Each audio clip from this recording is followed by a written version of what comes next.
United states of আমেরিকাতে একটা conference হয়েছিল। ওই কনফারেন্সটা হচ্ছে পৃথিবীর যত ধর্মগ্রন্থ আছে সবগুলো ধর্মগ্রন্থের 10 মিনিটের আবৃত্তি শোনানো হবে। কয় মিনিট? চিল্লায় বলেন। ওখানে গিয়েছে শ্রীমত ভগবত গীতা, গিয়েছে বাইবেল, ত্রিপিটক, দশাতি, বেদ, পুরাণ, রামায়ণ, দীঘানিকায়া, ইয়াহবিস, সেকারডেটাল, Talmud, Torah, Old Testament, New Testament, Zendavesta এবং আল্লাহর কোরআন ও সুবহানাল্লাহ। চীনের প্রাচীন ধর্ম কনফুসিয়াসের পাণ্ডুলিপি গিয়েছে। যারা আগুনকে পূজা করে, অগ্নি উপাসক, আগুন দেখলে নমস্তে নমস্তে গায়, তারাও গিয়েছে। 10 মিনিট করে সময়।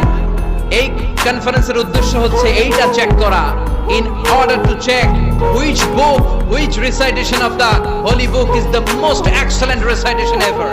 কোন বইয়ের আবৃত্তিটা বেশি সুন্দর লাগে। 10 মিনিট করে সময়। সব ধর্মের ধর্মীয় কিতাবের শায়েখরা, গুরুরা, ধর্ম নানকরা, ফাদাররা আর কারীরা বসেছে। বিচারকের সামনে দুইটা বাটন, একটা গ্রিন বাটন, একটা রেড বাটন, একটা সবুজ বাতি, একটা লাল বাতি। আবৃত্তির সময় 10 মিনিট। চিল্লায় বলেন কয় মিনিট? সবুজ বাতিতে চাপ দিলে আবৃত্তি শুরু, রেড বাটনে চাপলে আবৃত্তি শেষ। প্রথমে ডাকা হয়েছে শ্রীমত ভগবত গীতা। 10 মিনিটের জন্য যে পড়তে শুরু করেছে, ওম নমো ভগবতি বাসুদেবায়। 10 মিনিট পড়েছে। পড়ার পরে বিচারক রেড বাটনে প্রেস করেছে, সময় শেষ, নেমে গিয়েছে। এরপরে ডাকা হয়েছে ত্রিপিটক, বিনয় পিটক, শাম পিটক, অভিধর্ম পিটক মিলে 3টা পিটক। এটা বৌদ্ধ ভাইদের কিতাব। এরা বলে ওম শান্তি, ওম শান্তি। আসলে মিয়ানমারে ওরা যা করছে ওদের বলা দরকার ওম অশান্তি, ওম অশান্তি। ওরা বুদ্ধাং শরণং গচ্ছামি, ধাম্মাং শরণং গচ্ছামি পড়তে পড়তে 10 মিনিট শেষ, চলে গেল।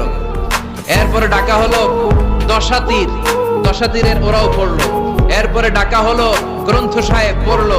জিন্দাবেস্তা পড়লো 10 মিনিট। এরপরে ডাকা হলো ভ্যাটিকান সিটির পোপকে। গত মাসে পোপ আসছিল না?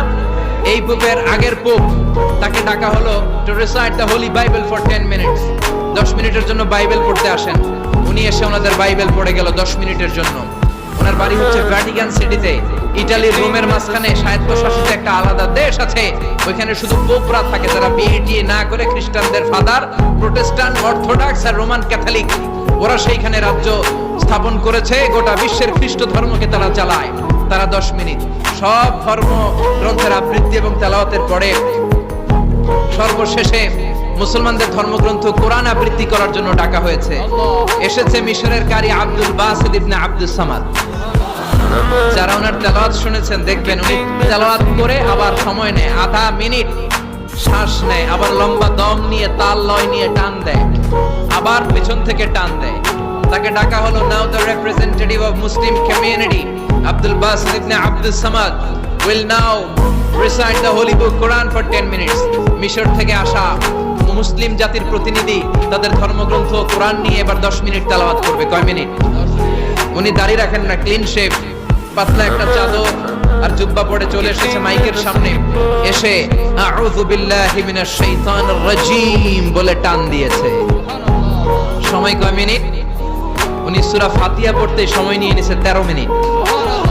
শ্রীমত ভগবত গীতাওয়ালারা হাততালি দেয়, সময় শেষ, কোরআন গেছে। কিন্তু কি আজীব তামাশা, বিচারক তো লাল বাতি চাপে না। বিচারককে লাল বাতি চাপার বিষয়টা ভুলিয়ে দিয়েছে কে? কেউ যেটা পারে না সেটা পারে কে? আব্দুল বাসিত কয় এই তো সুযোগ পাইছি আমি।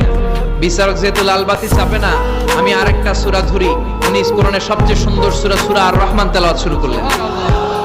উনি উনার গলায় আল্লাহ যত সুর দিয়েছিলেন সব সুর, দরদ, আদর ঢেলে দিয়ে সুরের ঝংকার তুলে পুরো কনফারেন্সকে মাতিয়ে দিলেন। 15 মিনিট হয়ে যায়, বিচারক লাল বাতি চাপে না। 20 মিনিট, 25 মিনিট, 30 মিনিট হয়ে যায়, লাল বাতি চাপে না। এদিকে অর্গানাইজিং কমিটির প্রধান চেয়ার থেকে উঠে এসে বিচারকের গায়ে ধাক্কা দিয়ে বলে, এই man, what's the hell are you doing here? What's wrong with you? Why aren't you pressing the red button? লাল বাতি চাপছ না কেন? ওরে ধাক্কা দেওয়ার পরে বিচারক ভূত দেখার মতো চমকে উঠছে। কি? হ্যাঁ, লাল বাতি